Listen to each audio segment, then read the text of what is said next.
Padre, te damos gracias por este tiempo. Gracias, Señor, porque nos permite primero escuchar tu palabra, disponer nuestro corazón para escuchar tu voz. Yo te pido, Espíritu de Dios, que tú nos hables, nos enseñes, nos instruyas. Tu palabra dice que tu Espíritu Santo nos guiará a toda justicia y toda verdad. Señor, tú mismo nos enseñas el camino por el cual debemos andar. Te entregamos este tiempo y gracias, Señor, porque tú estás, Señor, atento al corazón de tus hijos. Señor, porque tú quieres formar nuestras vidas, tú quieres transformar nuestras vidas para ser un reflejo de ti. Te entregamos este tiempo y gracias, Señor, por lo que tú vas a hablar. Que tu Espíritu Santo habla a cada uno de nosotros porque necesitamos escuchar tu voz, necesitamos escuchar tu dirección, necesitamos más de ti.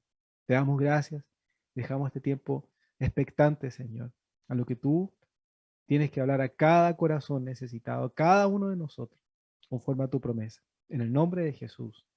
Amén. Amén. Buenas tardes. ¿Cómo están? Nuevamente. Bueno, gracias al Señor por poder estar con ustedes esta tarde. Siempre un desafío, eh, una invitación para compartir lo que Dios habla en nuestra vida. O sea, para mí siempre es un desafío cuando me invitan a compartir una temática, eh, porque más que como prepararle y no decir, bueno, Señor, ¿cómo lo preparo? ¿Cierto? ¿Con qué puedo sorprender? Sino que el comenzar a examinar y ver qué es lo que Dios constantemente hablando a mi vida, en este caso, qué es lo que el Señor va enseñando y qué es lo que va determinando nuestro andar. O sea, como bien dijo Dani hace un momento atrás, nosotros conocemos hace bastante tiempo y el ver cómo Dios va formando nuestras vidas, cómo Dios nos va transformando, es lo que motiva a seguir. O sea, yo viendo en este caso a Daniel con su esposa, ver lo que Dios hace en su vida, eh, me desafía a seguir buscando al Señor. Y cada uno de los que conozco hace mucho tiempo, ver cómo Dios va haciendo una obra en el corazón, eso sin duda va a motivar a cualquiera. Eh, y además, el ver lo que Dios hace en nuestra familia, eso también motiva. ¿Y por qué les comparto esto? Porque si hay algo que a mí también me ha motivado a depender del Señor y a seguir buscándole, lo que yo también he visto en la vida de mi familia. En este caso, la primera que llegó al Señor fue mi mamá. Mi mamá fue la que comenzó a motivarme que yo asistiera a algunas reuniones cuando yo era muy niño, y el ver cómo Dios transformó su vida es lo que a mí me ha motivado a seguir, es lo que a mí me ha desafiado a poder disponer mi corazón a lo que Dios tiene para mi vida. ¿Ya? Y lo que hoy les voy a compartir va relacionado con el hecho de la identidad que Dios nos da, ¿ya? La identidad que Dios nos ha dado. Y esto para mí ha sido muy importante. ¿Por qué es muy importante? Porque la identidad nos define. Si yo no tengo claro una identidad, es difícil que yo pueda creerle a Dios primeramente y a la vez poder hacer la voluntad de Dios. Esto no significa que uno va a ser transformado de inmediato al conocer esto, sino que el hecho de ver cómo Dios, en ese caminar con Él, Dios va transformando nuestra vida, pero parte de el comprender que Dios me ha dado una identidad. Y esa es la identidad que voy a tener que reflejar sí o sí, ¿ya?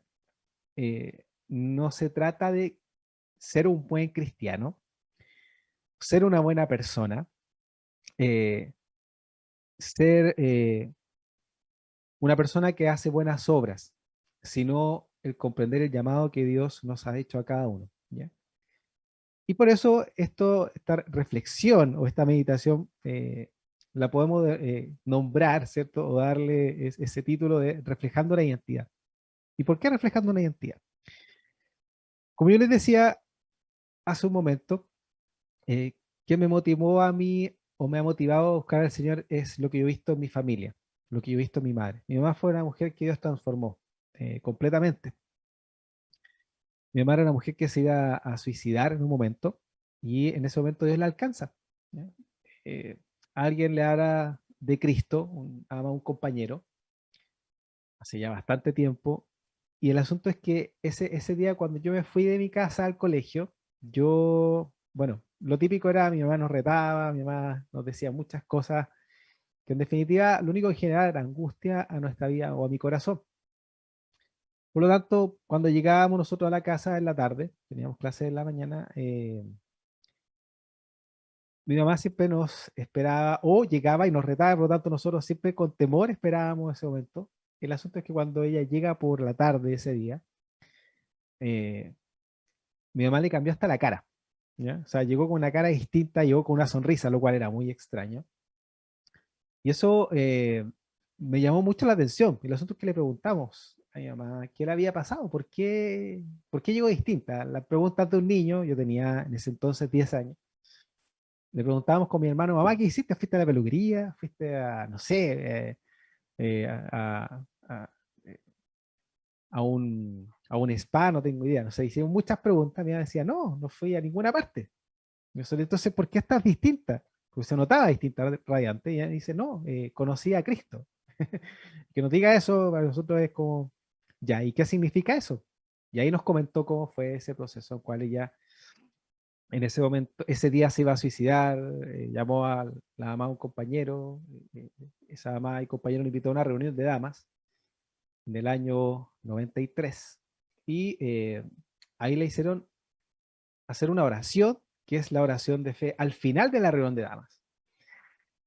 Cuando ella hace esa reunión, ella nos cuenta que ahí Dios como que le sacó muchas máscaras, Dios la transformó. Y eso es lo que nosotros vimos reflejado ese mismo día. ¿Ya? Bueno, y ahí en más comenzó toda una transformación en la vida de mi madre, un proceso, que lo vimos también en cómo se relacionaba con nosotros. Por lo tanto, yo vi que, es como viendo hacia atrás, desde hoy, o no desde hoy, de hace una semana atrás, ver lo que Dios hizo es lo que eh, sin duda a nosotros nos impactó, o en mi caso me impactó. Y ahí vi que Dios a mi mamá le dio una identidad. Ella no tenía una identidad. Mi mamá, bueno, tuvo una infancia bien particular, bien compleja. eh, Eran 5 hermanos,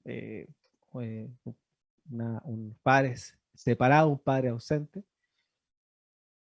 Pero como Dios le dio una identidad a ella, y eso igual la fue transformando. Por lo tanto, ahí me hace sentido cuando nos ha señalado que recibir y creer en Cristo, ¿cierto? Nos permite ser hijos de Dios. Es lo que hemos escuchado y es lo que la palabra de Dios nos dice. De hecho, eh, hay un versículo que a mí me gusta mucho, ¿ya? Que nos hace comprender esta verdad, que recibir y creer en Cristo Jesús nos permite ser hijos de Dios. Y esto lo encontramos en Juan capítulo 1. Vamos a leer del versículo el 10 y el versículo 10, 11 y 12. Si alguien me puede ayudar con esos versículos, por favor. Vino el mismo mundo que él había creado, pero el mundo no lo reconoció. Vino a los de su propio pueblo y hasta ellos lo rechazaron. Pero a todos los que creyeron en él y lo recibieron, les dio el derecho de llegar a ser hijos de Dios. Muchas gracias por la lectura.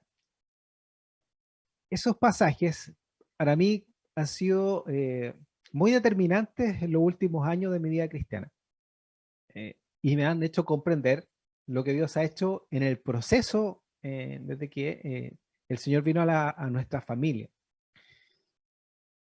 Como bien dice el versículo 10 y 11, dice que Jesús vino al mundo, ¿cierto? Jesús vino al mundo que Él creó, pero el mundo no le reconoció.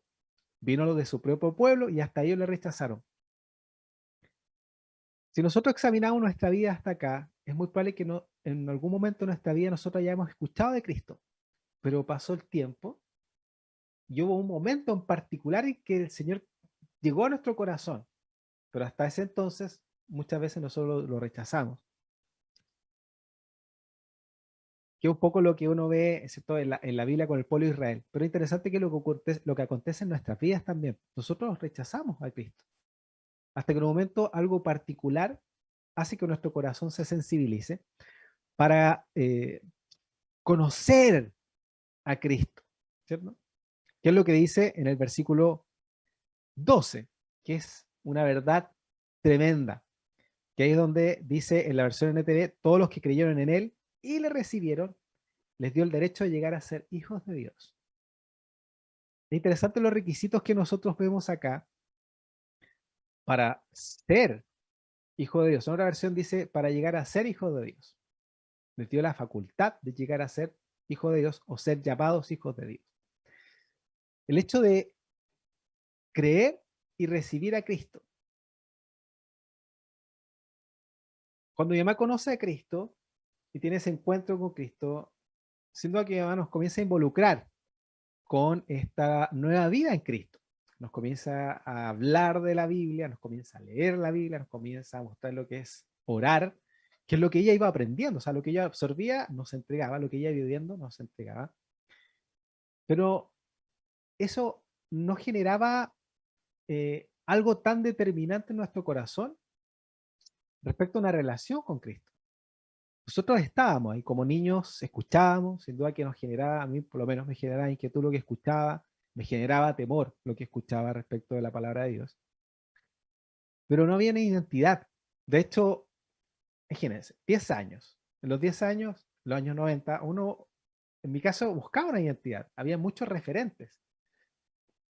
Eh, Mientras pasaban los años, buscaba una identidad. Buscaba asimilar algún referente que existía en ese entonces, ¿cierto? Pero nada llenaba mi corazón, nada llenaba mi vida, y siempre andaba buscando a alguien a quien imitar. ¿Para qué? Para poder reflejar algo, para poder reflejar algo distinto. Por eso, aun cuando yo escuchaba de Dios y de Cristo, todavía no tenía una identidad o no percibía una identidad en mi vida. De hecho, al contrario, había mucha confusión en mi corazón. Había muchas carencias, muchas heridas. Pero cuando comienzo a comprender este pasaje, que es a los que le creen en Cristo Jesús, y creer en Cristo Jesús va a implicar varias cosas. O sea, no solamente el hecho de que vino al mundo, sino en su obra. O sea, primero quién es y su obra. ¿Quién es el Hijo de Dios, ¿cierto? Hijo de Dios. Y a la vez es el único mediador entre Dios y los hombres. ¿Por qué? Porque Él murió por nuestros pecados. Muchas veces nosotros podemos conocer o saber quién es Cristo, pero no creer respecto de quién es Él. O sea, casos tenemos en la Biblia. Si uno lo analiza en su vida, es muy probable que a veces estemos con esa limitante. No creer la obra de Cristo, sino que, claro, saber, escuchar lo que Él hizo, pero no creerlo. Por eso es que este pasaje es tan profundo. Los que creen en Él y los que le reciben, o sea, los que hacen parte de su vida, Dios les da el derecho de llegar a ser hijo de Dios. De hecho, uno de los pocos pasajes, si no el único, que me habla de un derecho, ¿eh? Que habla de un derecho, que yo tengo un derecho o una facultad, es este pasaje. O sea, es llamativo que es la única, dentro de las pocas cosas, o la única cosa que yo podría tener como un derecho para ser llamado hijo de Dios, es en este pasaje. O sea, la única cosa que yo le podría reclamar a Dios, entre comillas, reclamar a Dios, es decirle, Señor, tú me has dado una promesa que soy tu hijo. Porque los demás es pura gracia y misericordia. Pero esto igual implica algo. Implica creer e invitar a Jesucristo a ser parte de mi vida. Por lo tanto, al creer en Cristo Jesús y al hacerlo parte de mi vida, viene algo que va a determinar nuestra vida en Cristo, o va a ser ese punto de inflexión en nuestra vida. Si yo, recuerden, si yo he creído y le he recibido, ¿por qué? Porque ahí va a comenzar un nuevo nacimiento. Y ese nuevo nacimiento proviene de Dios. Ese nacimiento no es algo que a mí se me ocurra, que yo hoy día pueda decir, yo hoy día nací de nuevo. No. Es algo que solamente puede provenir de Dios. Y es parte de la obra de Dios. O sea, de hecho, capítulos más adelante, en este mismo Evangelio de Juan, cuando Jesús habla con Nicodemo, él está hablando no a cualquier persona. Jesús no está hablando con un neófito, no está hablando con una persona que no conoce las escrituras, entiéndase por tal, la ley y los profetas, sino que él está hablando con alguien que profundizaba al respecto, era un doctor de la ley, podríamos decir. Era alguien que estudiaba, que analizaba, que profundizaba respecto al tema, pero él no comprendía que era nacer de nuevo, aun cuando él conocía de Dios. Pero cuando Jesús le habla, le dice, mira, para que tú comprendas esto debes nacer de nuevo, pero es nacer del Espíritu. A él lo sorprende de tal manera que él dice, bueno, ¿cómo voy a volver al vientre de mi madre? ¿Cierto? Pero ahí Jesús le está diciendo, pero es que esto no es una obra de hombre, es algo que proviene de Dios. Y es ahí donde yo quiero enfatizar respecto a el versículo 13 de este capítulo 1 de Juan. ¿Por qué? Si me puede ayudar con el versículo, por favor. Ellos nacen de nuevo no mediante un nacimiento físico como resultado de la pasión o de la iniciativa humana, sino por medio de un nacimiento que proviene de Dios. Muchas gracias. Ellos nacen no mediante un nacimiento físico. Como dice también esta versión NTV, en la versión Reina Valera dice, no es por voluntad de carne, ni de sangre, ni por voluntad de varón. Dice que, sino de Dios. No es de la iniciativa humana, es algo que proviene de Dios. Dios nos hace nacer de nuevo mediante el Espíritu Santo. Cuando nosotros invitamos a Cristo a nuestras vidas. Es por eso, viendo hasta acá, que nuestra vida cristiana se vuelve a veces tan pesada, o más que pesada, eh, sin tener claro la identidad que Dios me da. Y es por eso que a veces nosotros tratamos de hacer tantas cosas para, o más que hacer tantas cosas, hacer ciertas cosas, o dejamos de hacer ciertas cosas, para reflejar que soy un buen cristiano, o para reflejar que soy un cristiano. De hecho, me acuerdo que hace un tiempo, eh, en uno de los temas que escuchaba en el MOOC, me acuerdo, creo que fue el año pasado, unos chicos nos decían, miren, muchas veces nosotros eh, dejamos ciertas cosas y el asunto es que cuando nos preguntan por qué, nosotros decimos, no, es que eso no lo debe hacer un cristiano. No, yo dejé de hacer esto porque un cristiano no puede hacer eso. Pero el asunto no es dejar de hacer cosas porque soy cristiano, sino que es que Dios transforma mi manera de pensar y va transformando y santificando mi vida. Y en base a esa relación con Dios, teniendo clara la identidad, es que dejo de hacer ciertas cosas, pero porque Dios va transformando mi vida. Por lo tanto, ahí comprendo que, por ejemplo, hay cosas que me hacen daño en mi propio cuerpo, en mi propia alma y en mi relación con Dios. Es lo que uno ve en la ley, ¿cierto? Cuando uno analiza, por ejemplo, el Éxodo, lo que Dios le está entregando a Moisés, le dice, mira, esta es la forma en la cual ustedes deben depender de mí. Los principios detrás de la ley, por una parte, pero también le dice, mira, esta es la forma en que ustedes se tienen que relacionar entre ustedes. Y es lo que Jesús repite, ¿se acuerdan en Mateo, creo que es capítulo 5, cuando habla del Sermón del Monte? Jesús dice, ustedes han escuchado que la ley dice así, pero yo hoy les digo lo siguiente, y Jesús profundiza en la ley. Pero es interesante que quienes no comprendieron eso eran personas que estudiaban la ley y creían que porque hacían ciertas cosas tenían la salvación. Y Jesús les dice, ustedes piensan que en la ley está la salvación, pero ustedes no se dan cuenta que la ley da testimonio de mí, porque Él es la salvación. Para comprender esas verdades necesito nacer de nuevo. O sea, la Biblia no va a tener sentido para mí si no he nacido de nuevo.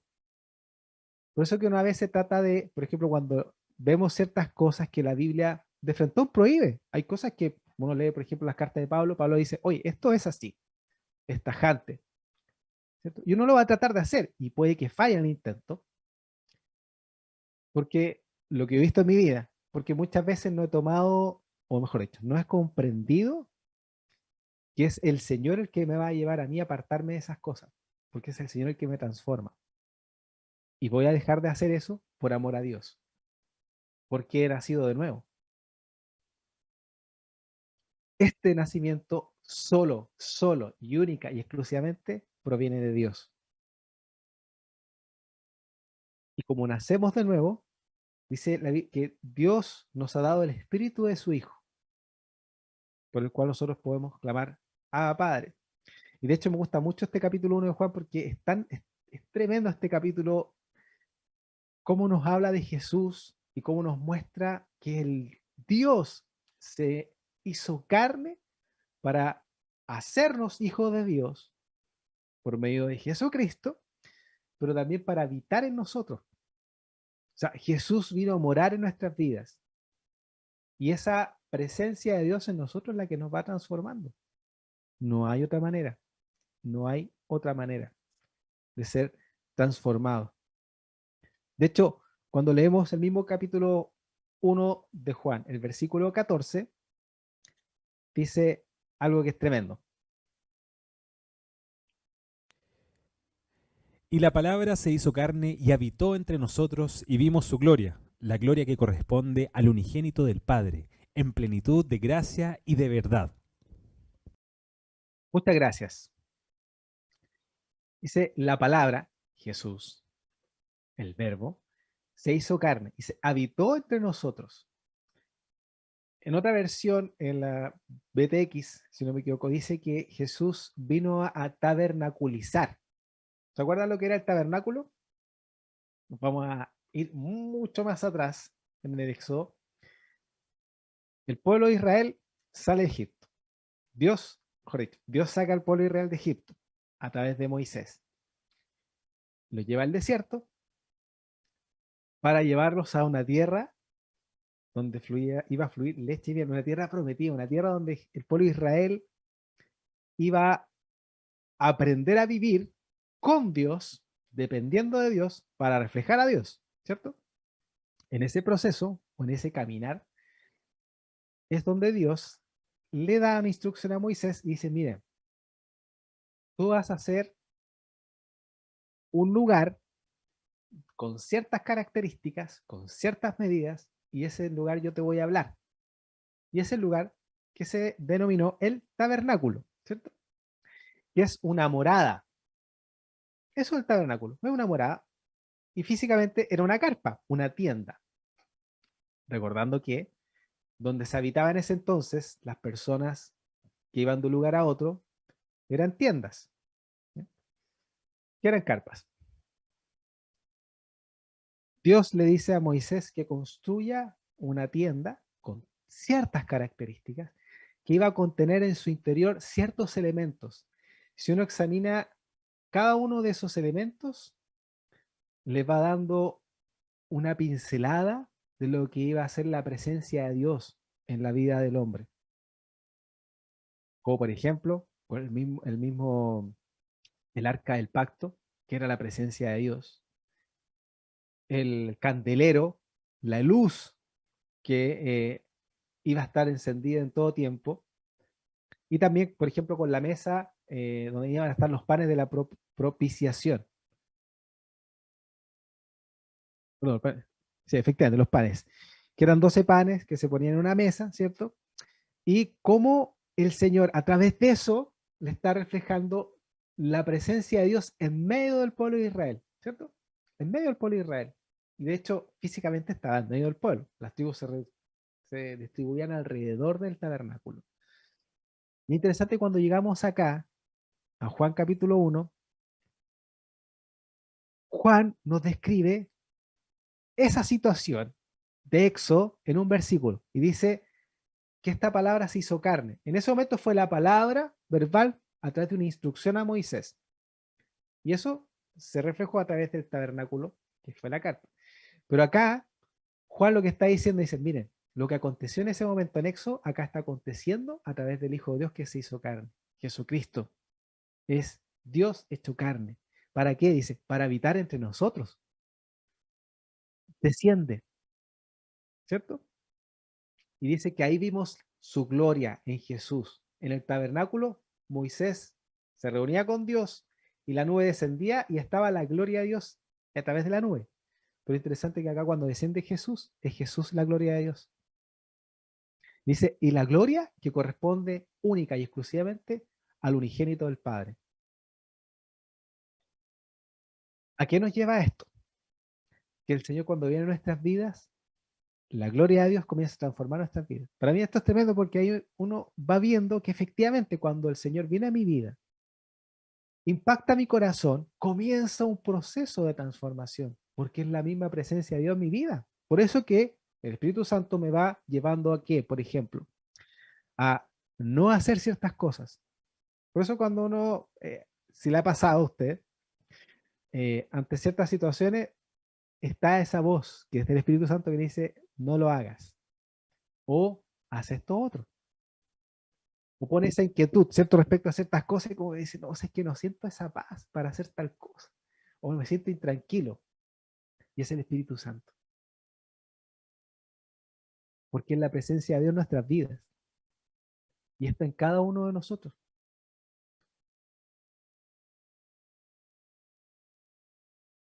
Por eso, el hecho de comprender que Jesús vino a ser morada en nosotros, vino a tabernaculizar en nuestras vidas, es lo que debiera determinar nuestro andar en Cristo. Vino a morar. O sea, de hecho, esta misma idea la vemos al final de este evangelio, cuando Jesús le está hablando a los discípulos y dice, miren, conviene que yo me vaya para que así el Padre les envíe el Espíritu Santo. Y no solo eso, sino que además Él va a estar con ustedes, pero también va a estar en ustedes. Pero es interesante que Jesús recalca esta idea y dice, y por eso les conviene que yo me vaya. Porque aún eso estaba escrito en la ley de los profetas, que Jesús debía morir, resucitar y volver al Padre para que el Espíritu Santo fuera derramado en nuestras vidas. Para así vivir como hijos de Dios por medio del Espíritu de adopción. Por tanto, ordenando las ideas, al recibir a Jesucristo nosotros nacemos de nuevo, nuevo nacimiento, y es ahí donde comienza a ser una obra y la perfecciona. Pero ¿qué es lo que pasa en nosotros? Y es lo que también en un momento viví. Yo quería hacer estas cosas para tratar de vivir una buena vida como cristiano, pero veía que chocaba constantemente con lo mismo. ¿Con qué? Con mi incapacidad de no poder lograr esa perfección, entre comillas, pero también con la frustración de ver que nada resultaba. Año 93, mi mamá conoce al Señor. Nosotros seguimos con ella, vamos a la iglesia, eh, tratábamos de hacer bien las cosas, pero por un tiempo dejé de buscar al Señor, porque nos tuvimos que ir a Talca, tuvimos que, por distintas situaciones de trabajo de mi papá, ocurrieron varias cosas, y dejé de buscar al Señor. Mi mamá siguió ahí en todo lo que podía estando en Talca. Y yo trataba de hacer muchas cosas que hacían mis compañeros y sabe que no podía. Había muchas cosas que trataba de imitar. De hecho, me acuerdo que una vez yo quise fumar, por ejemplo, solamente para contarles una situación puntual. Recuerdo que yo quise fumar una vez y mis compañeros llevaban su cajetilla de cigarro y todo. Ya, nos salimos del colegio, nos fuimos a un lugar. Y yo con toda la disposición dije, hoy día fumo. Hoy día voy a empezar a fumar. Mi hermano ya fumaba. Y el asunto es que ya mis compañeros prenden el cigarro y cuando yo voy a tomar el cigarro, quería tomar, pero no pude, no pude tomar el cigarro. De hecho, fue como que en ese momento alguien me impidiera que yo incluso le pidiera el cigarro a mis compañeros, no pude. Y yo decía, pero ¿por qué si yo quiero fumar y no puedo? Después con el tiempo entendía y el Señor me gustaba decir, yo no te permití fumar, porque yo te estaba apartando, te estaba santificando. Y ahí yo me daba cuenta que era Dios quien hacía una obra igual en mi corazón, pero eso no significaba que yo tenía una relación con Él. Tampoco tenía claro una identidad en Cristo. Por eso, a medida que pasaba el tiempo, había cosas que por más que yo trataba de hacerlas, no podía. No es que no podía, sino que había alguien que me impedía hacerlo. Y era frustrante, porque si ¿cómo los demás lo hacen? Y yo no puedo hacerlo. Porque no puedo hacerlo. Si los demás lo hacen, ya es normal. Y no había caso, no había caso. Hasta que en un momento el Señor me confronta el año 2001 ante una situación puntual, eh, y me hace la siguiente pregunta el Señor. ¿Qué va a pasar con tu vida? ¿A dónde se va a ir tu alma? Cuando se me confronta con eso, me acuerdo que fue tan impactante en mi corazón, yo me puse a llorar en ese momento y entendí que el Señor me estaba llevando a tomar una decisión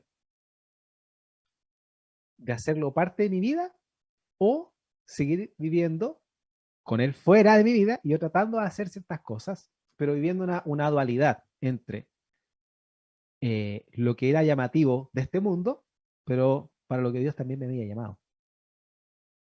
En ese momento fue tan tremendo lo que Dios hace en mi vida, que es ahí donde el Señor me dice, yo te llamé para un propósito. El primero, para que tú me conozcas. De ahí en adelante, el año 2001, en mayo, si no me equivoco, el 2001, comienza una transformación en mi vida. O mejor dicho, comienzo a ver cómo Dios hace esa transformación en mi vida. O sea, de ahí, para mí ese momento fue nacer de nuevo. Para mí ese momento fue nacer de nuevo. Por eso es que para mí es tan cierto esto de el hecho de creer en Cristo Jesús y hacerlo parte de nuestra vida. Por eso no se trata de cuántos años uno esté en la iglesia, no se trata de cuánto tiempo yo esté asistiendo en reuniones, sino el hecho de comprender en qué momento el Señor me ha hecho nacer de nuevo. Eso va a marcar la diferencia. Y aun cuando uno constantemente va a luchar, va a lidiar con cosas que Dios va a sacar el corazón, eh, lo interesante es ver que el proceso lo hace Dios. Y eso va a ser de bendición para otros, porque primero va a haber familias ahí mirándonos alrededor y van a haber personas mirándonos también. Y lo que vamos a reflejar, si hemos nacido de nuevo, vamos a reflejar lo que proviene de Dios. De hecho, hay un pasaje que me gusta mucho en Filipenses 1:6, que a mí me demuestra esa realidad, que el Señor comienza a hacer una obra en nosotros. Y estoy seguro de que Dios, quien comenzó la buena obra en ustedes, la continuará hasta que quede completamente terminada el día que Cristo Jesús vuelva. Muchas gracias. El que estoy seguro dice que Dios, quien comenzó la buena obra, la continuará hasta que quede completamente terminada. La versión Reina Valeria dice, estoy seguro o estoy persuadido de esto. El que comenzó en vosotros la buena obra, la perfeccionará hasta el día de Jesucristo. Si el Señor comenzó una obra en cada uno de nosotros, Él la va a terminar.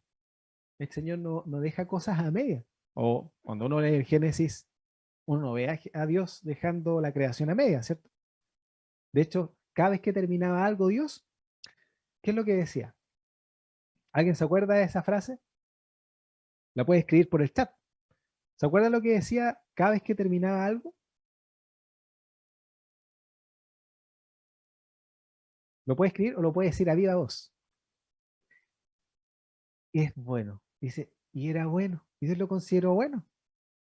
De hecho, aquí un paréntesis, el dato bíblico.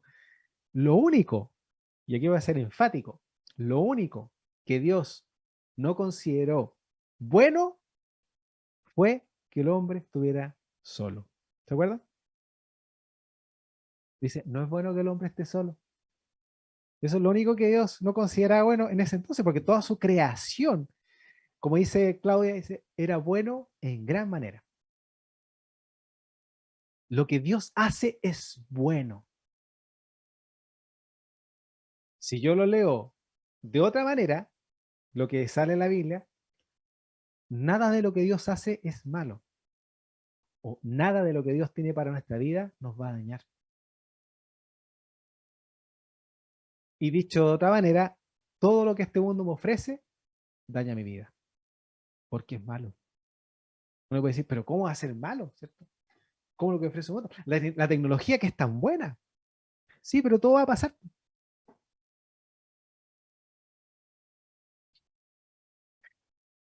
Todo genera algo en el corazón, pues, genera codicia, uno dice, oh, es que yo tengo que comprar esto que es más nuevo, ¿cierto? ¿A qué no le ha pasado? No, tengo que comprar más nuevo. va a generar algo en mi corazón, sí o sí. Con esto no estoy satanizando, tampoco me malinterpreten, sino que estoy viendo lo que la palabra de Dios me dice.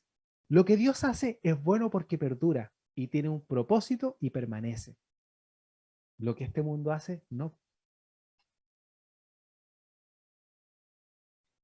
De hecho, una muestra de esto.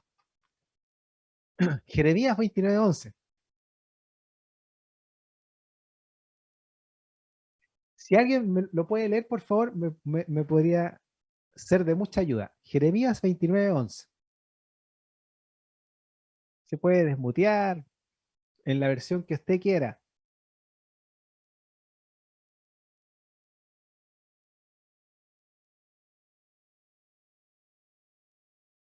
¿Qué dice?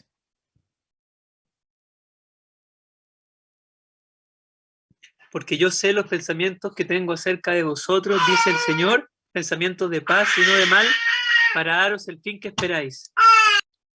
Muchas gracias, Daniel. Muchas veces me ha pasado eso, Dani. Yo voy a leer algo y los niños, eso es parte de los papás. En Zoom se nota mucho más. Son una bendición los niños, sin duda. Como bien leyó el Dani, ¿cierto? Yo sé los pensamientos que tengo acerca de vosotros, dice el Señor, pensamientos de paz. En otra versión dice pensamientos de bienestar. Ese pasaje lo encuentro tremendo. ¿Por qué? El contexto de Jeremías, vemos el contexto de ese pasaje, o sea, Dios le está dando revelaciones a Jeremías de lo que va a acontecer, lo que está viviendo Jeremías en particular en ese momento, eh, a portas de la conquista, ¿cierto?, de otras naciones, de la deportación.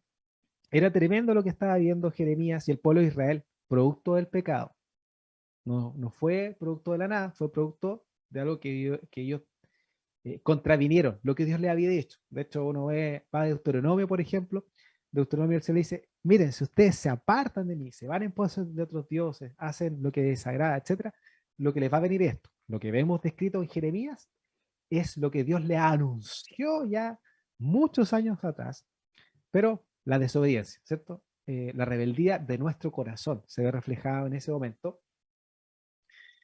Y es interesante que a pesar de que Dios le está en ese momento revelando a Jeremías lo que va a acontecer, ¿cierto? Respecto a la deportación, respecto a la conquista, respecto a la destrucción de Jerusalén, cosas tremendas que van a acontecer en el pueblo tanto de Israel como de Judá, el Señor le dice, pero ¿sabes qué? Yo sé los pensamientos que tengo para ustedes. Eso Dios lo tiene claro, Dios sabe los pensamientos que tiene respecto de nosotros. ¿Y cuáles son esos pensamientos? Pensamientos de paz y no de mal. Dios no busca la destrucción, ni busca hacerle mal al hombre. O sea, no dice, pero entonces, ¿por qué lo que acontece? Es consecuencia del pecado. Como le decía hace un rato, lo que Dios hace es bueno. A uno le cuesta comprender eso en tiempo en tiempo. Uno quiere hacer su voluntad.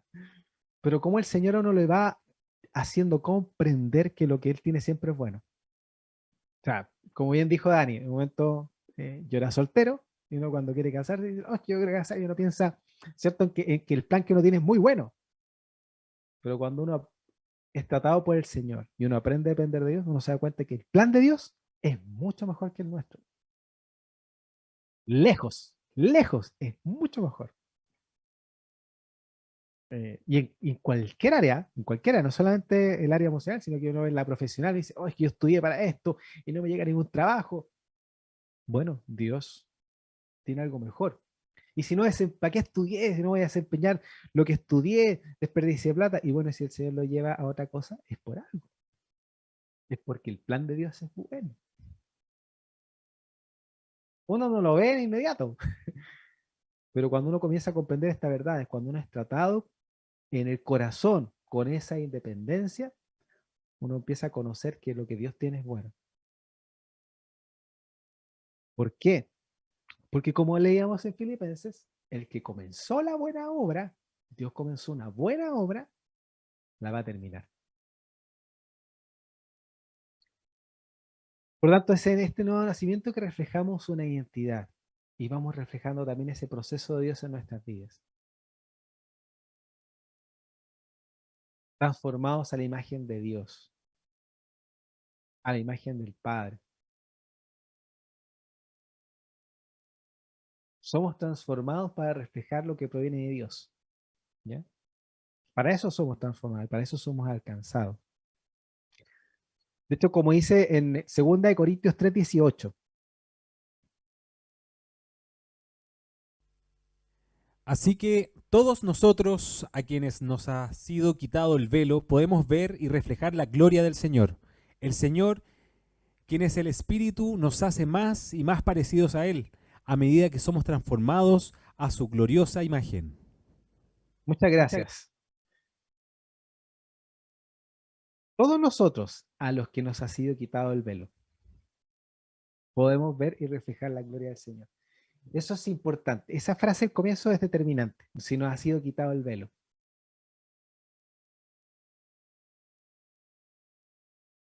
Antes, uno no podía entrar a la presencia de Dios porque había un velo. ¿Cierto? O sea, era imposible. No cualquiera podía entrar. Pero interesante cuando Jesús muere en la cruz, ¿se acuerdan? Dice que el velo se rasgó de arriba hacia abajo, entendiendo que Dios quita esa separación porque ya se ofreció un sacrificio perfecto para que todo aquel que cree en ese sacrificio o en el que se ofreció como sacrificio pueda entrar confiadamente a la presencia de Dios.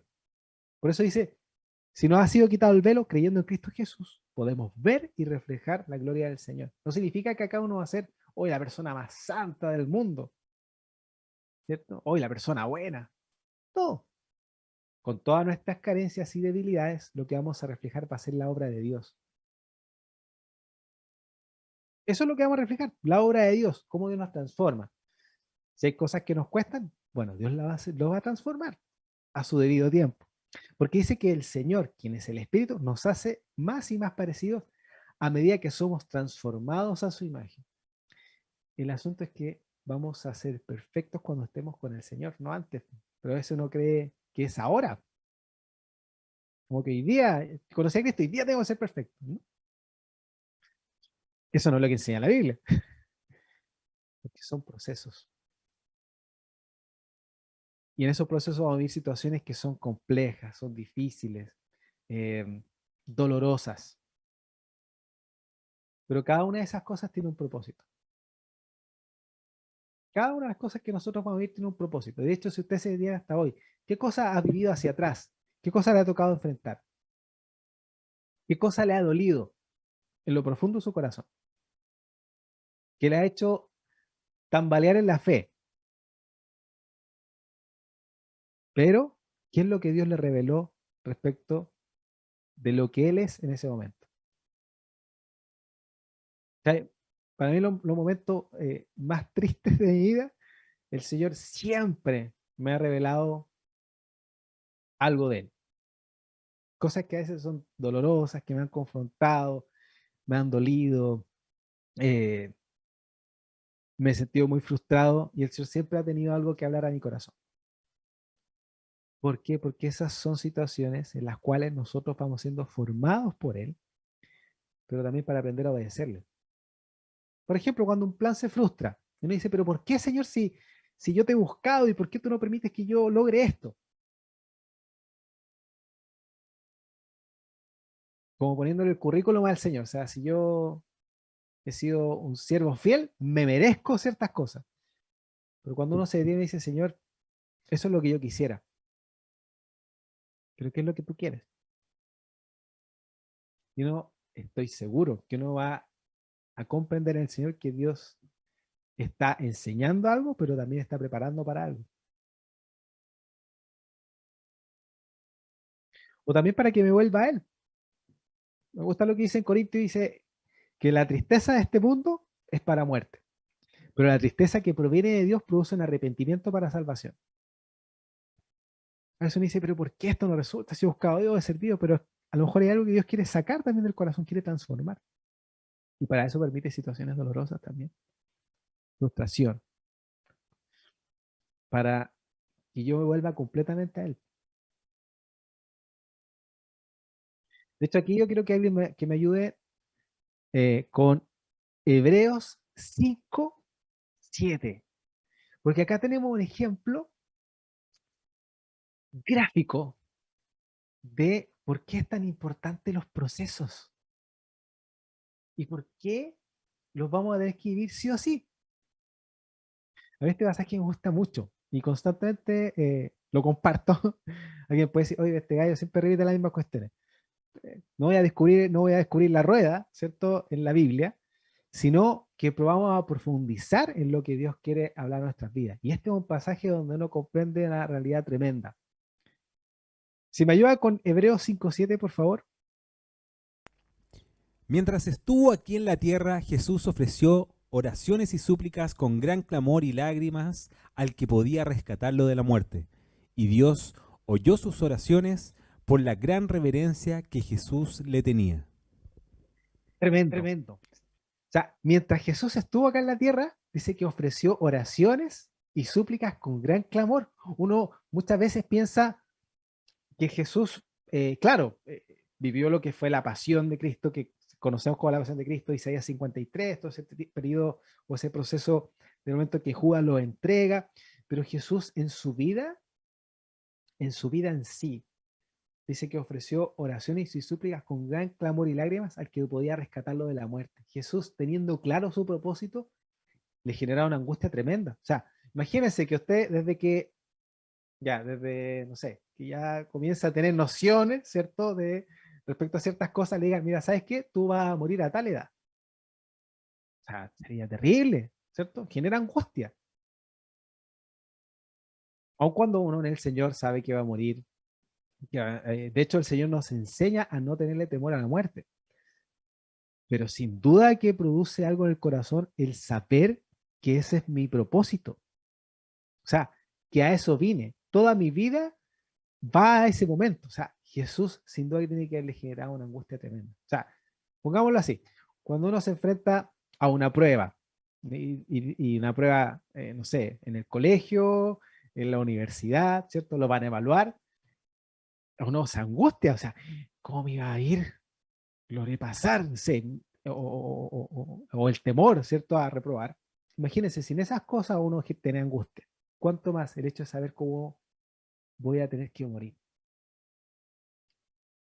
Y saber que el único que lo podía librar de la muerte era el Padre.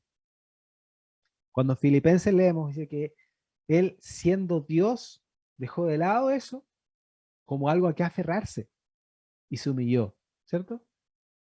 Y se humilló, dice, y tomó forma de hombre. Y no solo eso, sino que se humilló después como hombre, muriendo en la cruz. Pero interesante que nosotros en este versículo vemos el proceso de la vida de Cristo, que Él tuvo que clavar al Padre porque Él tuvo que ser formado para ese momento. Y dice, y Dios oyó sus oraciones. O sea, y Dios oyó las oraciones de Cristo Jesús. ¿Pero por qué? Por la reverencia que le tenía al Padre. Pero interesante que no lo libró de la muerte, pero dice que oyó sus oraciones, porque lo fortaleció.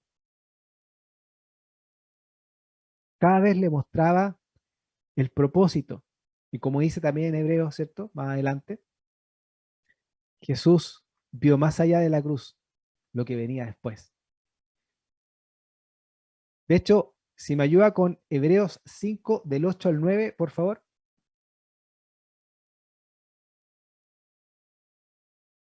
Aunque era hijo de Dios, Jesús aprendió obediencia por las cosas que sufrió. De ese modo, Dios lo hizo apto para ser el sumo sacerdote perfecto y Jesús llegó a ser la fuente de salvación eterna para todos los que le obedecen. Muchas gracias. Jesús, aunque era hijo, y aquí volvemos al punto de inicio, respecto a la identidad. Jesús, lo que más tenía claro respecto de su llamado y de la obra que él hizo acá en la tierra, que él era hijo de Dios. Eso a él lo determinó para cumplir su propósito. De hecho, si uno lee los evangelios de Jesús, y sobre todo en el evangelio de Juan, Jesús lo que más repite y reitera es que él es hijo de Dios. Es lo que más reitera. De hecho, el único momento, podríamos decir, en que Jesús no se refiere a Dios como Padre es cuando Él está en la cruz cargando con todo el peso del pecado de la humanidad. Y él le dice, Dios mío, ¿por qué me has desamparado? Es el único momento en que Jesús no experimenta la identidad, pero no porque la haya perdido, sino porque haya estado cumpliendo su propósito. Pero lo que definió a Jesús para ese momento fue la identidad que él tenía. Él siempre repite, yo les muestro lo que he visto del Padre. ¿Cierto? Yo vengo del Padre. Yo y el Padre uno somos. El Padre que me las dio cuando habla de las ovejas. Me gusta ese pasaje, el capítulo 10 de Juan. Dice, bueno, el Padre que me las dio es poderoso más que cualquier cosa. Es poderoso más que todos. No hay nadie más poderoso que él. Y después dice, yo y el Padre uno somos. Esa identidad que Jesús la tenía muy clara, fue lo que lo definió. Dice que siendo hijo Jesús aprendió la obediencia por lo que sufrió. ¿Y qué puede tener? Uno muchas veces, como a veces conversamos con unos amigos, uno busca bypasearse el sufrimiento. O dicho de otra manera, uno busca evitarse el sufrimiento con Dios. ¿Y por qué tengo que sufrir? Si Dios ya sufrió, Jesús ya sufrió por mí. O, pero ¿para qué sufrir? Si Dios me habla de una bendición. No, es parte de la vida cristiana el sufrimiento. De hecho, Jesús les dice a los discípulos, miren, aquí les doy una promesa. Y esta promesa es la siguiente. En el mundo van a tener aflicción. Y Jesús, por lo que padeció, aprendió la obediencia. No hubo otra forma. ¿Cuál es la escuela en la cual nosotros aprendemos a obedecer al Padre? Si no es a través de las cosas que padecemos. Y dice, y de ese modo, Dios lo hizo apto para ser el sumo sacerdote perfecto. No porque era Dios, ojo ahí, sino por lo que él tuvo que padecer para aprender a obedecer. Esa dependencia del Padre le permitió ser el sacerdote perfecto. Dice, y Jesús llegó a ser la fuente de salvación eterna para todo lo que obedece. El proceso de Jesús fue el padecer distintas cosas en su vida para aprender a obedecer al Padre. No hubo otra forma. Y uno lo ve muy, muy gráficamente, sin duda, en el periodo previo a la cruz, cuando Jesús le dice, Señor, pasa de mí esta copa, pero que no se haga mi voluntad, sino la tuya. Y Jesús le está abriendo el corazón al Padre, dice, es difícil lo que tengo que enfrentar, pero que se haga tu voluntad. O sea, Jesús tuvo que aprender a obedecer. Y nosotros como hijos de Dios vamos a padecer situaciones que nos van a hacer aprender a obedecer. Nos van a enseñar a obedecer al Padre. O sea, si uno ve, todos acá hemos sido hijos, ¿cierto? Hemos sido. Muchos son padres. ¿Y qué es lo que uno va aprendiendo con los papás? Los papás nos enseñan a obedecer también. O sea, los padres constantemente nos dan instrucciones. Oye, no hagas esto, no te subas ahí. Cuidado, te puedes caer. Y uno, ¿qué hacía? Desobedecía y se caía. ¿Cierto? Y uno vivía la consecuencia de su desobediencia. Pero también uno veía, disfrutaba de la bendición de la obediencia, ¿cierto? Cuando decían, no hagas tal cosa, y uno ya decía, pero ¿por qué la cuestión? Pero uno obedecía, pero uno después veía que eso era de bendición para su vida. Muchas cosas que mi papá, me acuerdo, me decía, ¿sabes qué? Cuando uno, no sé, por ejemplo, uno le pedía permiso para algo. No, no vas a ir. ¿Pero por qué? Si todos los demás van y yo no puedo ir, no puedo hacer eso. No nos vas a ir. Pero tú siempre, papá, y que quieres lo malo para mi vida y no me dejas ser. Pero con el tiempo, uno vio que ese no formó el corazón y formó el carácter. ¿Cuánto más con Dios? ¿Cuánto más con el Señor? Dios nos va a enseñar a obedecer porque somos hijos. Como hijos, Dios quiere enseñarnos a obedecer y formar nuestra vida. Para eso, el Señor nos muestra en su palabra que Él busca formar nuestra identidad. Entonces, para ir concluyendo, nosotros recibimos a Jesucristo. Pasamos a ser hijos de Dios, ¿cierto? Se produce un nuevo nacimiento. Comenzamos a ser transformados para reflejar la obra de Dios. ¿Ya?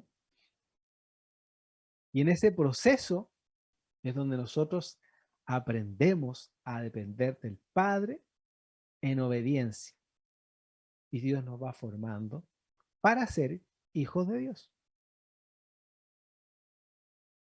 Interesante y me gusta mucho esto, que el Señor nos hable de una transformación.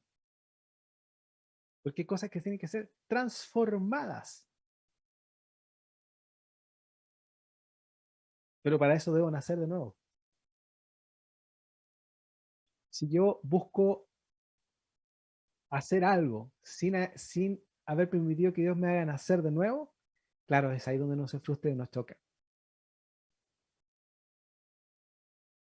Y es ahí donde uno experimenta más una carga en la vida cristiana que una vida expectante como hijo de Dios.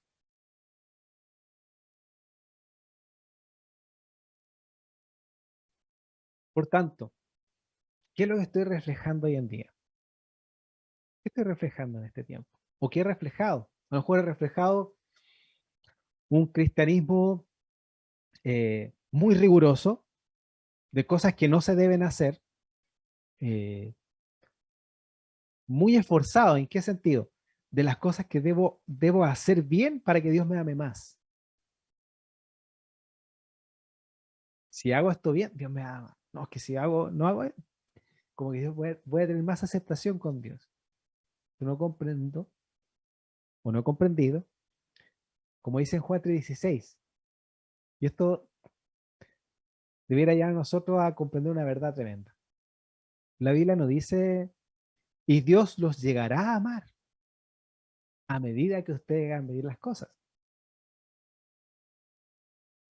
Como leyó la Carla al comienzo, ¿cierto? Como leyó Carla hacia el comienzo, Salmo 139.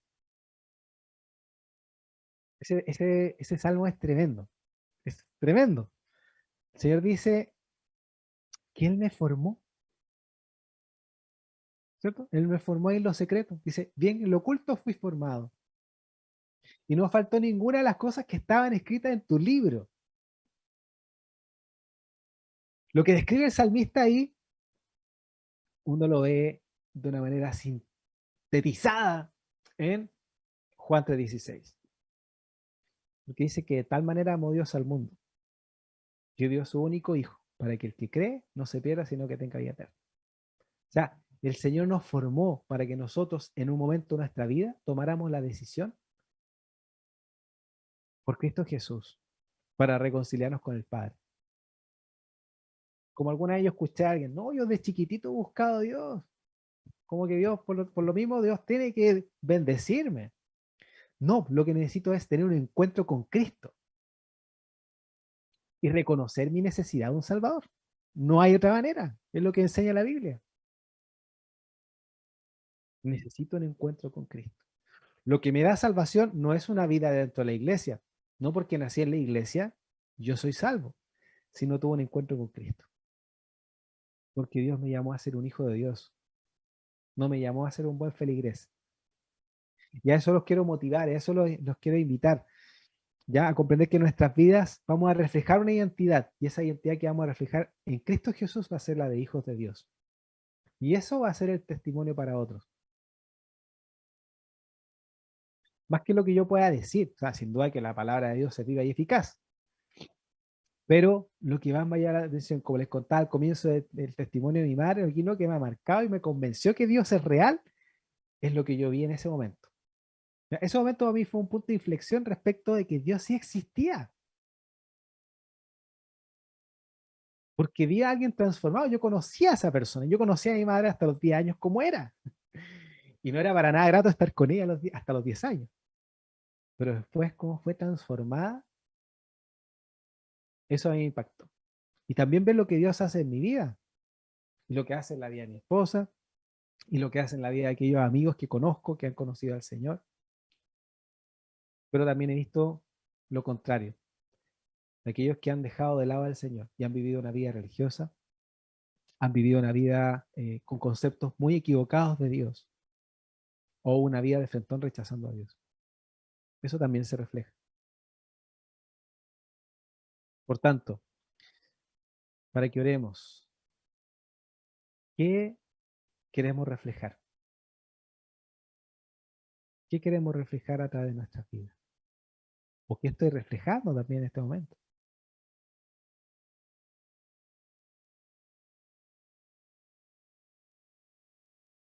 ¿Qué es lo que me gustaría reflejar? También uno puede preguntarse.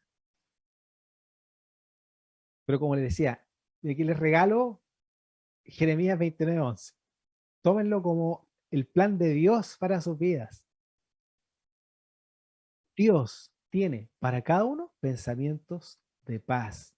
Dicho de otra manera, Dios tiene para cada uno pensamientos siempre, siempre, y voy a ser absolutista, siempre para bien, no para hacernos daño. Dios no busca hacerle daño al hombre. ¿Cómo va a buscarse daño a su creación, a su más preciada creación? Si Dios todo lo que creó lo hizo para que el hombre disfrutara de eso, ¿cómo va a querer lo malo para el hombre? Eso es no conocer a Dios.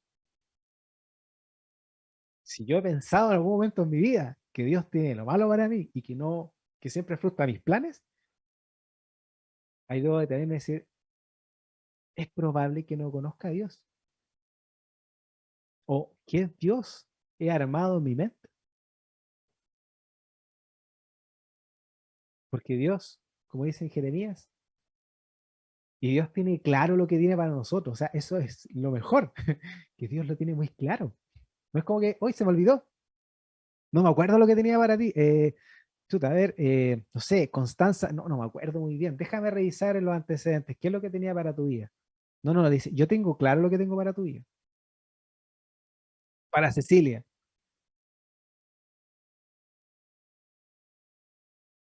para Marco, Patricia, para Álvaro, C, Jairo. Él dice, yo tengo clarito y muy presente lo que tengo para cada uno de ustedes. No se me olvida. Y tengo lo mejor. Pero para disfrutar de eso, Jesús es el nexo para disfrutar de eso. No hay otra forma. No hay otra forma.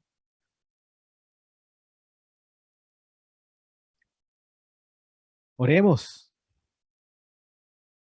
¿Les parece? A no ser que alguien tenga alguna duda, pregunta.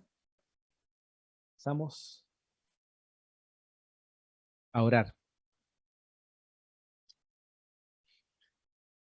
Oremos entonces. Padre, te doy muchas gracias porque estos son tiempos en los cuales necesitamos conocerte más. Son tiempos en los cuales necesitamos depender más de ti. Son tiempos en los cuales necesitamos depender más de ti. Yo te pido, Espíritu de Dios, que tú seas tomando este tiempo, Señor, y como dice en Jeremías, Señor, tú tienes planes de paz. Tú sabes y tienes muy claro los planes que tienes para cada uno de tu creación. Primero es que podamos ser tus hijos por medio de Cristo Jesús para obtener una salvación de nuestras almas. Señor, es tremendo lo que escribe Juan en el capítulo 1, que Jesús, estando con el Padre en el momento de la creación, que por el Hijo fueron hechas todas las cosas y por medio de él subsisten, para reconciliarnos con el Padre, producto del pecado, el Verbo se hizo carne. Y eso es la muestra del amor del Padre. Porque Él mismo nos da un rescate. Él mismo nos rescató. Y ese plan, como dice en Apocalipsis, ese plan estuvo desde antes de la fundación del mundo. Estaba ya escrito ese plan. Porque no fue un plan B, sino que era el único plan para restaurar el corazón del hombre del pecado. Gracias, Señor, porque tú nos das una identidad. Gracias, Señor, porque tú, por medio de Cristo Jesús, nos da una identidad. Tu palabra dice, y si somos hijos de Dios, somos herederos de Dios y coherederos con Cristo. Qué privilegio. Por eso, Señor, te damos gracias esta tarde y te pedimos perdón, Señor, si por mucho tiempo nos hemos resistido, Señor, a rendir nuestro corazón, a rendir nuestros planes y hemos tratado de vivir, Señor, conforme a nuestros parámetros, pero no como hijos de Dios, no como hijos amados. La palabra dice que si nuestros padres, tal vez no siendo los mejores padres y muchos siendo tal vez malos padres, y aún así sus padres terrenales están dispuestos a darle lo bueno, cuanto más el Padre que está en los cielos dará al Espíritu Santo, les dará las cosas que necesitan. Señor, esa es la muestra del amor del Padre, porque nos diste lo que más necesitamos, Señor, y lo que no puede ofrecernos nadie más, que es una salvación producto del pecado, que es una salvación para nuestras almas, porque tú nos has adoptado como hijos y nos has dado el espíritu de adopción por el cual podemos buscarte. Qué privilegio, Señor. Yo digo cada día, cada hijo, cada hija esta tarde, Señor, y te abrimos nuestro corazón para que tú examines aquellas cosas que tal vez nos han impedido perseverar o ser constantes, Señor, en este proceso de formación como hijos, para ser de bendición, Señor. Por eso, Señor, te entregamos este tiempo a ti, que tú nos hables, Señor. Nos hables en cada momento. Tomes el cansancio, tomes el agotamiento, no solamente físico, sino que ese agotamiento de nuestra alma. Por favor, Señor, como dice tu palabra, todos los cansados, todos los trabajados, que aprendamos de ti, que eres manso y humilde de corazón, y hallaremos descanso para el alma. Señor, es ahí donde más necesitamos descanso, en nuestra alma. Y tú como hijo, como hijos tuyos nos da ese descanso, como el Padre amante de nuestra alma que eres, nos da ese descanso. Por eso, Señor, te queremos cantar esta tarde, reconociendo esa identidad de hijos de Dios, reconociendo esa calidad de hijos de Dios, reconociendo esa adopción. Te adoramos, Señor. Te adoramos solo a ti esta tarde, reconociendo nuestra necesidad profunda como hijos de Dios.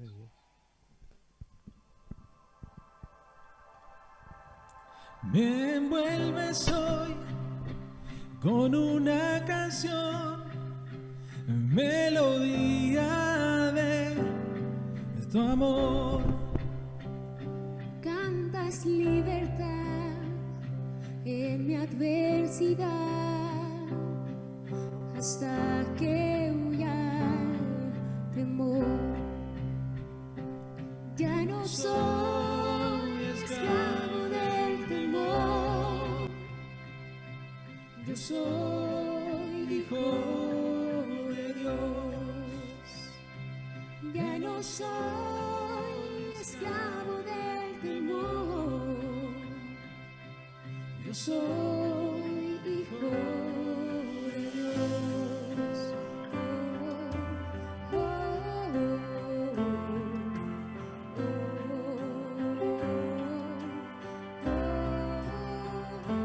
desde el vientre fui recibido en ti, me llamé amor, de nuevo nací, recibido en ti, tu sangre en mí fluyó. Ya no soy esclavo del temor, Yo soy hijo de Dios. Ya no soy esclavo del temor, yo soy hijo de Dios. Ya no soy esclavo del temor, yo soy hijo de Dios.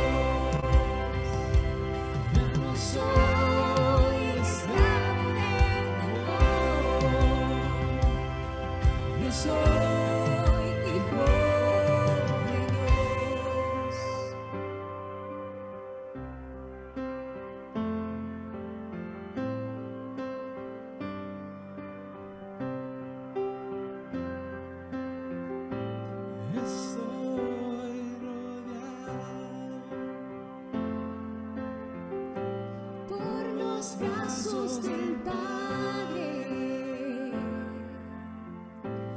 Estoy rodeado por canciones de libertad. Fuimos liberados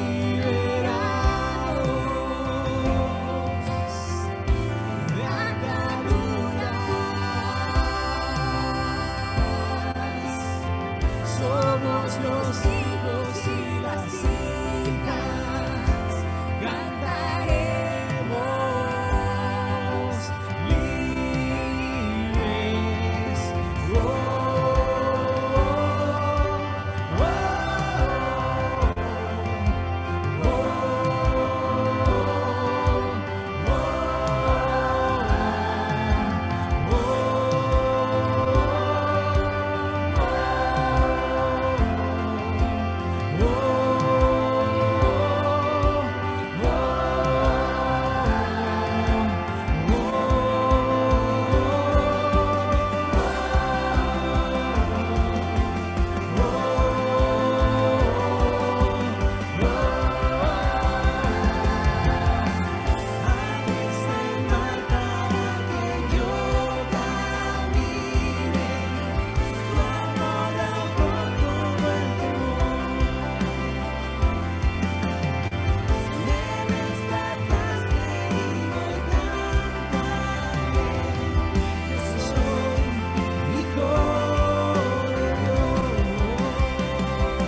soy hijo de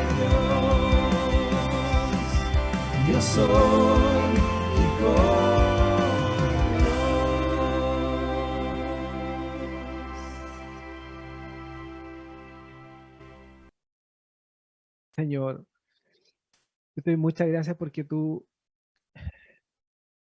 nos das, Señor, esa identidad. Señor, tú nos has llamado a ser hijos. Tu palabra dice que cuando vino el cumplimiento del tiempo, Dios envió a su Hijo, nacido de mujer y nacido bajo la ley, para que redimiese a los que estaban bajo la ley, a fin de que recibiésemos la adopción de hijos. Señor, nosotros estábamos muertos en nuestros delitos y pecados. Señor, bajo la ley estábamos condenados, Señor, a una muerte. Como dice tu palabra, que la paga del pecado es muerte. Pero por cuanto somos hijos por esa adopción, dice, Dios envió a nuestros corazones el espíritu de su Hijo, por el cual podemos clamarte, Abba, Padre.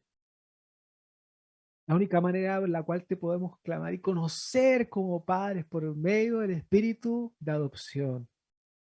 Así que ya no somos esclavos, dice tu palabra, sino hijos. Y si hijo, también heredero de Dios por medio de Cristo. Qué privilegio, Señor, el saber que tú nos has llamado a conocerte, a conocer al Padre. Si a veces estemos tan lejanos, Señor, incluso a veces nos cuesta relacionarnos contigo. Señor, y muchas veces hacemos esa diferencia, es decir, que tal vez me llevo mejor con Jesús o con el Espíritu Santo y a veces estemos tan lejanos, Señor. Pero no comprendemos por lo que dice tu palabra que tú nos has atraído por medio de Cristo Jesús y en el poder del Espíritu Santo para disfrutar de la paternidad del Padre, de aquel que nos creó para buenas obras, aquel que nos creó para tener comunión. Señor, te pedimos perdón por toda dureza de corazón y también por resistirnos, Señor, a rendir esos esquemas, a rendir nuestros planes, abrirte nuestro corazón y dejar que tú sanes las heridas, Señor, como muchas veces nuestros padres nos han marcado, nuestras familias nos han marcado. Y eso nos impide verte como un papá, nos impide verte como un padre. Por eso yo te oro esta tarde para que seas tú hablando en todo tiempo en nuestro corazón y revelándote como ese papá que eres. Señor, tú eres el más interesado, ¿sí?, en relacionarte con nosotros. Muestra de eso es que enviaste a tu único Hijo, a Jesucristo, por amor, para reconciliarnos contigo mismo, como dice Pablo en los Corintios. El ministerio de la reconciliación por medio de Cristo Jesús, para que todo aquel que cree en Cristo Jesús no se pierda, sino que tenga vida eterna. Qué privilegio, Señor. Nos has alcanzado y nos has amado. Tu palabra dice que con amor eterno nos has amado y has prolongado tu misericordia. Señor, tú nos amaste aún antes que nosotros te conociéramos. Y nos demostraste ese amor por medio de Cristo Jesús. ¿Hace cuántos años tú enviaste a Jesucristo? Y como eso nos benefició a nosotros, Señor. Gracias, papá, por ese amor. Yo te pido que tú marques el corazón, Señor. Tu palabra dice que en los últimos tiempos, Señor, muchos serán engañados, Señor. ¿Cómo debemos estar atentos a no dejarnos engañar? Pero solamente lo hacemos dependiendo de ti, Señor. Por favor, guarda nuestros corazones, aún de nosotros mismos. Y llévanos a conocerte, Señor. Llévanos a depender de ti. Yo bendigo cada corazón, cada vida, Señor, y que tu palabra sea la que transforme el corazón. ¿Sí? Como ese consejo que le da Pablo a Timoteo, que toda la escritura es inspirada por Dios, útil para enseñar, redarguir, corregir, instruir en justicia, a fin de que el hombre de Dios, a fin de que el Hijo de Dios sea perfecto. Porque la obra que haces tú es perfecta en nosotros, Señor. Ayúdanos a cada día a depender más de ti. Guárdanos, Señor. Y te doy gracias por lo que tú harás en cada corazón, Señor. Que lo que dice en Gálatas, Señor, que somos hijos de Dios y nos has dado el Espíritu de tu Hijo, sea lo que marque nuestra vida, nuestro caminar, nuestra relación contigo, Señor. No buscarte por la bendición, sino buscarte, porque solo en ti está la salvación, por medio de Cristo Jesús. Y que tu Espíritu Santo es determinante para comprender esa verdad, porque solo Él nos puede guiar a toda verdad y a toda justicia. Gracias, papá. Gracias, Señor. Gracias por lo que tú harás.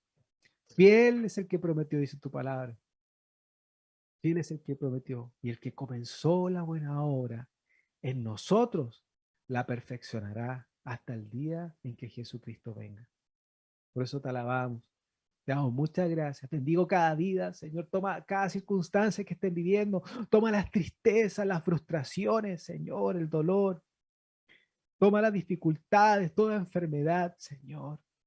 Y que tú seas consolando, tú seas animando, vivificando, restaurando, sanando, Señor, en el poder de tu Espíritu Santo. Para gloria de Dios Padre. Para tu gloria, Señor. Te damos gracias, papá. Te damos gracias. Y dejamos este tiempo, Señor, delante de ti. Y gracias por hablar a nuestras vidas, papá. Lo que más necesitamos cada día es tu palabra. Señor, que sea, como decía el salmista, lámpara es a mis pies tu palabra y lumbrera mi camino. Gracias, Señor. Gracias por ese amor. Porque aún, Señor, siendo como éramos, tú nos amaste primero. En eso consiste el amor, dice Juan. En esto consiste el amor, no que nosotros hayamos amado al Padre, sino que Él nos amó y dio la vida de su único Hijo para perdón de nuestros pecados. Gracias, Señor. Que ese amor sea lo que determine nuestro andar día tras día, para que así, Señor, nuestra familia, para que así esta nación, Señor, sea transformada por ti, por tu Espíritu Santo, a través de hijos, Señor, que dependen de ti. Ayúdanos a serte fieles, como tú eres fiel. Te alabamos y te bendecimos y te damos gracias por este tiempo y por cada tiempo en que tú nos hablas y por tu amor que perdura para siempre. En el nombre de Jesús. Amén.